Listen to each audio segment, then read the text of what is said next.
Okay, so this is a review for the Trig graphing unit. We're just going to go over some graphing and some main ideas. So big idea is we're going to graph these things. So we need to make sure we know the amplitude, vertical shift, phase shift, and period, these functions. So in this case here, the amplitude is going to be based on that number there, the coefficient. Okay, our vertical shift, which is our middle. Okay, that's going to be our vertical middle. It's going to be -4. It's gone down 4. Our phase shift is our starting point. Okay, I'm going to do the phase shift in green here. The phase shift is represented by the horizontal shift. Okay, so the horizontal shift or phase shift is positive 2 pi over 3. And then our period is based on the b value. Okay, the b value is here. So our period is going to be based on 2 pi over 1/2, which is 4 pi. Okay. So when we graph this thing, we want to make sure that we are accounting for our horizontal shift and our vertical shift. Okay, and in relation to our horizontal shift with our period, okay, and our vertical shift with our amplitude. Okay, so when I draw this in, I'm going to shift it to the right, I guess. Okay, so it's going to be, I'll say that's pi about there, so that's going to be about 2 pi over 3. Okay, so that's going to be pi, 2 pi, 3 pi, 4 pi, 5 pi. Okay, somewhere around here. So when I talk about the period, so there's my starting point. Okay, and I'm going to shift it over 4 pi to about there. Okay, so that position is going to end up being 3. That's going to be 12 pi over 3, so I'm going to end up at 14 pi over 3. Okay, so that's my vertical shift, my horizontal shift. I'm just going to draw my horizontal middle. I'm going to break it up into the quadrants. The nice thing about this is the period is 4 pi, so each quadrant is pi. I'm going to draw in my vertical shift.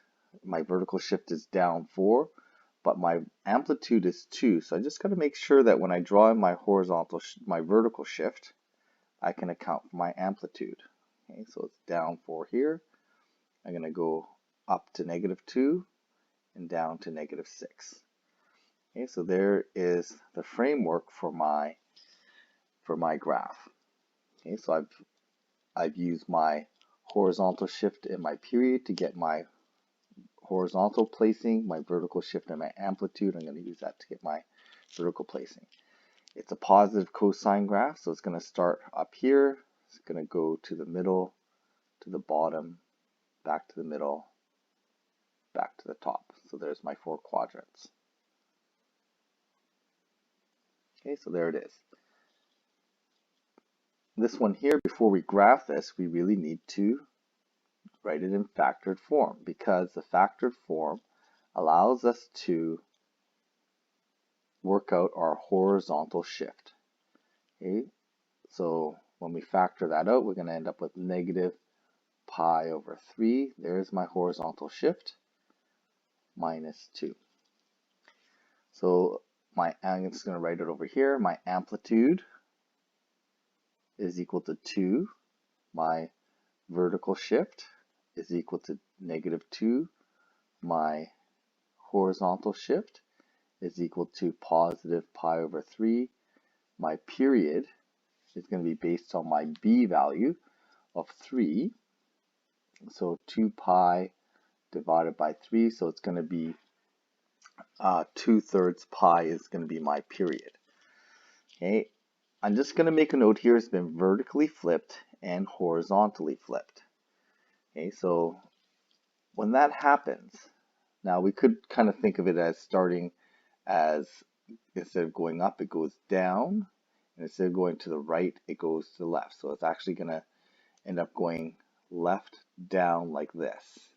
Okay, but if you take a look at that graph, really that's the same as going right regular. So it's actually what's going to end up happening is that horizontal shift, this horizontal flip and the vertical flip is going to undo each other. So if I take that sine graph and I'm going to flip it horizontally, okay, so I'm going to flip it horizontally.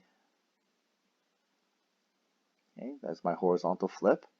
I'm going to take that thing and I'm going to flip it vertically. Well, I end up with a sine graph, the original sine graph again. Okay, so I'm going to ignore that when I draw that. I'm going to account for those. I'm just going to draw a regular sine graph.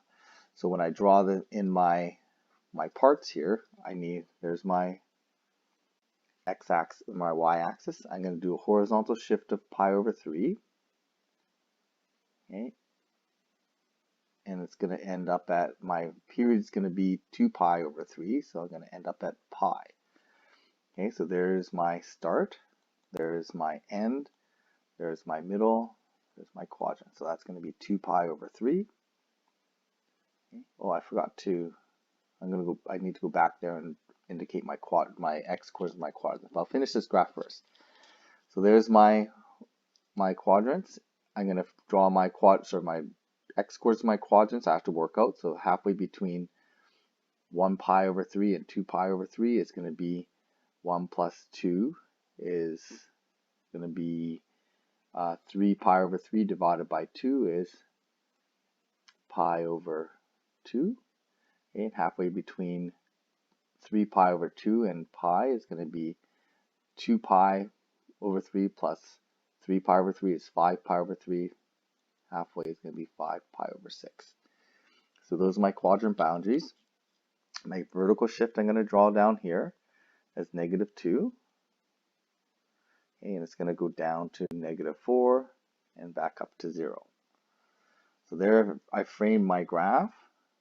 When I graph this in, again, instead of going left and down like that, I'm going to go to the right and up like a normal sine graph. So there's my start point. It's going to go up to the max, back to the middle, down to the min, back to the middle. Okay, so there's 1 period worth of the graph. And although I've graphed it to the right and up, it's the same as graphing it, doing the horizontal flip and vertical flip. Just going back to here, I forgot to do the quadrant parts of this. I want to find out my quadrant boundaries. So halfway between 2 and 14 is going to be 8 pi over 3. Halfway between 8 and 2 is going to be 5 pi over 3. And then the halfway between here is going to be 8 plus 14 is 22, divided by 2 is 11 pi over 3. Okay, so I have to make sure I can locate my quadrant boundaries.